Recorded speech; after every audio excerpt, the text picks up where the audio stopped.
नमस्कार, मैं शंभू कुमार सिंह और आप देख रहे हैं नेशनल दस्तक। पहले फेज की वोटिंग में साम दाम दंड भेद सब कुछ अपनाया जा रहा है।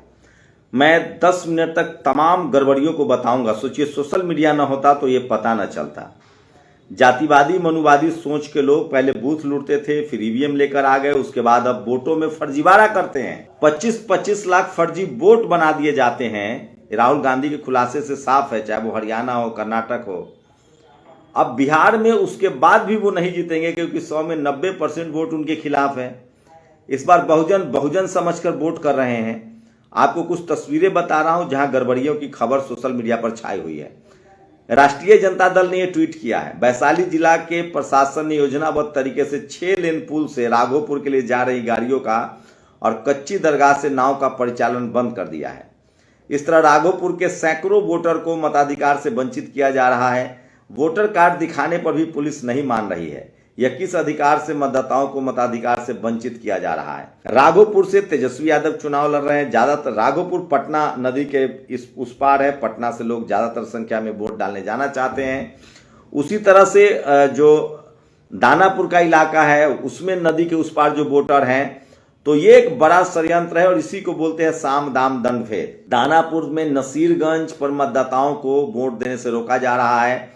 मतदाताओं का आरोप है कि पुलिस नाव जाने नहीं दे रही। सुनिए। देखिए किस तरह से वोटरों को जो है दानापुर में रोका जा रहा है। लगातार वोट देने से पूरा छावनी में तब्दील कर दिया, सारी नाव बंद कर दी गई है। इधर पूरा देखिए, पूरा ये वोटर जिनका घर उस तरफ है नदी के, उनको वोट डालने नहीं जाया। ये नसीर। तो सोचिए, सोशल मीडिया है इसलिए सारी खबरें सामने आ रही है। जब तक ईवीएम है, देश में निष्पक्ष चुनाव होते रहेंगे। ये सोचिए, कहीं स्पीड कम है, कहीं ईवीएम खराब है। ये जातिवादी मनुवादी आपको चपरासी नहीं बनने देना चाहते हैं। वो पिछड़ा को मुख्यमंत्री बनने देंगे, वो अति पिछड़ा को उप मुख्यमंत्री बनने देंगे, वो किसान अल्पसंख्यक दलितों को मुख्यमंत्री और उप मुख्यमंत्री बनने देंगे। ये चपरासी से लेकर चीफ जस्टिस से जो नेक्सस है, वही डेमोक्रेसी को मार रहा है। सोचिए, इस देश में 90% लोगों के पास कुछ है वोट के अलावा। एक ही तो अधिकार है, वोट। अब उसमें भी वोटर लिस्ट से नाम काट दो, उसमें भी फर्जी वोटर बना दो। तो जो इस देश में जब वैकेंसी आती है, तो चपरासी की नौकरी के लिए जो वैकेंसी आती है, उसमें भी चोरी होती है। और वो लोग चीफ मिनिस्टर के लिए चोरी नहीं करेंगे। तो जो जातिवादी मनुवादी सोच के लोग हैं, वो लोकतंत्र नहीं चाहते हैं, संविधान नहीं चाहते हैं। इस देश के जो दलित, पिछड़े, किसान, आदिवासी, अल्पसंख्यक है, उनकी सरकार नहीं चाहते हैं। और ये बात इन देश के दलित, पिछड़े, किसान, आदिवासी, अल्पसंख्यक नेताओं को समझना चाहिए। अगर बिहार में नीतीश कुमार अलग लड़ रहे होते तो उनके साथ भी यही होता। आरजेडी अलग लड़ रही है तो भी उनके साथ यही हो रहा है। यूपी में मायावती जी अलग लड़ती सत्ता के लिए, उनके साथ भी यही होता है। ये लोग पहले आपस में बहुजनों को लड़ाते हैं और जो बहुजन जीतने वाला होता है उसका बेड़ा गर्क करते हैं, उसके खिलाफ साजिश रचते हैं और उसमें कुछ बहुजन दलों को भी मिला लेते हैं। खैर, उसके बावजूद भी इस बार लोग सड़कों पर निकल रहे हैं। बम्पर वोटिंग की संभावना है और जातिवाद मनुवाद हारेगा। और मैं फिर कह रहा हूं, जब तक इस देश में जातिवाद मनुवाद के खिलाफ लड़ाई पार्टियां नहीं लड़ेंगी, तब तक उनकी जीत नहीं होगी। क्योंकि जब तक सांस्कृतिक चेतना, राजनीतिक चेतना, सामाजिक चेतना नहीं आएंगी, ये जो चेतना है अभी वो जगदेव बाबू की वजह से, बाबा साहब फुले, पेरियार, अंबेडकर, कबीर की वजह से है। ये जो सोशल मीडिया पर लोग बोल लिख रहे हैं, इस वजह से जो चेतना आई है। जब तक हमारे पॉलिटिकल पार्टी के लोग बामसेब की तरह, बीएसपी की तरह कैडर कैंप नहीं करेंगे, सामाजिक आंदोलन नहीं चलाएंगे, पढ़ाई लिखाई, स्कूल, अस्पताल, दवाई का आंदोलन नहीं चलेगा, तब तक ये चोरी बेईमानी होता रहेगा। तब तक कोई ललन सिंह आके कहता रहेगा कि इनको घर में बंद कर दीजिए। सोचिए, जब लोकतंत्र नहीं था तो मनुस्मृति थी। दलित, पिछड़े, आदिवासी, किसान, अल्पसंख्यकों को शूद्र अछूत कहा जाता था, उनको पढ़ने का अधिकार नहीं था।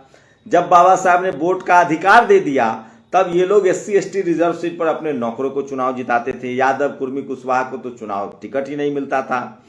उसके बाद 90 के दशक में जब लालू यादव, जगदेव बाबू, इन लोग की शहादत हुई, जननायक कर्पूरी ठाकुर, मान्यवर साहब, मुलायम सिंह यादव, सोनेलाल पटेल को हत्या कर दी गई, ये लोग जब आंदोलन चलाएं, तब जाकर थोड़ा बहुत जो चेतना आई। उसके बाद बहुजन आंदोलन चल रहा है और उसी वजह से दलित पिछड़ा मुख्यमंत्री बन रहा है या बनाया जा रहा है। प्राप्त जानकारी के अनुसार वीडियो सराय के मरीचा चौक का बताया जा रहा है, जहां मतदाताओं पर कथित रूप से भाजपाई गुंडों ने चाकू से हमला किया और धमकाया, बीजेपी को वोट नहीं दो तो मार देंगे। सोचिए, इस तरह के खबरें जो है वो देश भर से आ रही है और ये सबसे खतरनाक खबर है। यूपी में देखा था पुलिस कैसे, चुनाव आयोग है या सो नहीं रहे, पहला चरण मतदान चल रहा है, ठीक ईवीएम उन्हीं इलाकों में खराब हो रहा है जहां बहुजनों की वोट ज्यादा है। बहुजन समाज के लोग जिनके पास वोटर कार्ड भी है उनको वोट नहीं डालने दिया जा रहा है। ये देखिए, भाजपा ने पुलिस प्रशासन के दम पर गुंडाई दिखाना शुरू कर दिया है। सूचना के अनुसार बिहार के महद्दी नगर विधानसभा के बूथ संख्या 106, 107 और 108 पर पुलिस प्रशासन मतदाताओं पर दबाव बनाकर उन्हें मतदान से रोक रहा है। लोकतंत्र पर यह सीधा प्रहार है। ईसीआई अपनी निष्पक्षता स्पष्ट करे और त्वरित कार्रवाई सुनिश्चित करे। तो ये तमाम बड़ी खबरें जो बता रहा हूं, ये पूरा बिहार मॉडल है। सोचिए, ये गुजरात मॉडल है, ये यूपी मॉडल है। आपको वोट ही नहीं डालने देंगे तो जिनकी सत्ता है, सोचिए जो लोग, स्वाभाविक बात है, हम लोग तो रोज ये बात कहते हैं कि दलित पिछड़ा को जो भाई हमें एक नौकरी नहीं देना चाहता है, जो हमें नीच अछूत समझता है, वो दलित पिछड़ों को वोट डालने देंगे, उनको नेताओं को वो वोट देंगे। ये तो बहुजन समाज के लोग हैं जो जातियों में बटे हैं, वो SC ST OBC नहीं बन रहे हैं। ये हमारे नेताओं की गड़बड़ी है कि वो अपने सामाजिक आंदोलन को समझ नहीं रहे हैं। लेकिन चलिए, धीरे धीरे ही सही बदलाव तो हो रहा है। तो बिहार में इस बार सामाजिक न्याय की जड़ें मजबूत है और दलित पिछड़ा जो है वो वोट कर रहे हैं। तमाम कोशिशों के बावजूद, जैसे यूपी में 243 सीटें हारी थी बीजेपी, यहां भी वो हारेंगे क्योंकि 90% वोट शोषित वंचित समाज का है। और कब तक रोकेंगे, कहां तक रोकेंगे? उसके बावजूद कोशिश तो हो ही रही है। तमाम तस्वीरें देखिए, इनके हाथ में ID कार्ड भी है, इनका वोटर लिस्ट में नाम भी है। कहा गया आपका वोट गिर गया। ये कहां की खबर है? साहेबगंज 98 विधानसभा, जिला मुजफ्फरपुर, बूथ संख्या 147। तो शुक्र मनाइए कि सोशल मीडिया है, इसलिए नसीरगंज की खबर हो या वोट चोरी की खबर हो, वोट लूट की खबर हो, आप तक पहुंच रही है। एक महिला के पास BLO की पर्ची नहीं थी, इसीलिए सोचिए उनको वोट नहीं डालने दिया गया है। और मैथिली ठाकुर जो है वो लगातार वीडियो डाल रही हैं। 5 तारीख को भी उन्होंने अपना चुनावी कैंपेन किया है, तो इनको किसी बात का कोई डर थोड़ी है। और राहुल गांधी ने सोचिए बताया था, क्या कहा था? राहुल गांधी ने कहा था कि हरियाणा में 2 करोड़ वोटर हैं, 25 लाख फर्जी वोटर ऐड किए गए और शाम में उनसे वोट कराया गया। बिहार में भी यही कोशिश थी, लेकिन ये चोरी पकड़ी गई। और देश भर में जो पिछले 10 साल में जो फर्जी वोटर के नाम ऐड किए गए हैं, इसलिए SIR किया जा रहा है ताकि उन वोटरों को हटाया जाए। तो साम दाम दंड भेद, अपनी जाति का अधिकारी लगाओ, अपनी विचारधारा का अधिकारी लगाओ, यही चल रहा है। लोकतंत्र की हत्या हो रही है। सोचिए, एक अमेरिका है न्यूयॉर्क, जहां ममदानी को चुना गया है, उनको इस्लामोफोबिया, ट्रंप नहीं चाहते थे उसके बाद। तो बिहार के लोगों को मैसेज देना पड़ेगा इस बार, लोकतंत्र अगर आपको बचाना है, बिहार के लोगों को अगर लोकतंत्र बचाना है तो भैया आपको घरों से निकलना पड़ेगा। पढ़ाई लिखाई, स्कूल, अस्पताल, दवाई के लिए वोट करना पड़ेगा। जातिवाद और मनुवाद के खिलाफ वोट डालना पड़ेगा, जो ललन सिंह कह रहे थे कि घर में बंद कर देंगे। आपको फिर से कोई लालू यादव, फिर से कोई रामविलास पासवान, फिर से कोई मुलायम सिंह यादव, कांसीराम साहब के विचारों को आगे बढ़ाना पड़ेगा और ये वोट से होगा। फिर से आपको जननायक कर्पूरी ठाकुर को ताकत देनी पड़ेगी। फिर से कोई दुलारचंद यादव और जगदेव बाबू की हत्या न हो, इसके लिए सत्ता बदलनी पड़ेगी, वोट की ताकत दिखानी पड़ेगी। जब आप जातियों में बटे थे, कुर्मी, यादव, कुशवाहा, दलित, पिछड़ा, अति पिछड़ा में बटे रहेंगे, एकजुट नहीं होंगे, तब तक आपका शोषण होगा। जाति बनाई ही गई थी कि आपका शोषण हो। तो कुर्मी, यादव, कुशवाहा में मत बटिए, भारतीय बनिए, बहुजन बनिए और पढ़ाई लिखाई, स्कूल, अस्पताल, दवाई के खिलाफ, दवाई के लिए वोट कीजिए। देश को मजबूत बनाने के लिए वोट कीजिए। प्रकृति पर्यावरण को बचाने के लिए वोट कीजिए। शहरों की सफाई के लिए वोट कीजिए। नौकरी के लिए वोट कीजिए। धर्म के नाम पर वोट करेंगे, जाति के नाम पर वोट करेंगे तो आपकी किस्मत नहीं बदलने वाली। हम लोग का क्या, हम लोग तो आपको समझा सकते हैं, कह सकते हैं।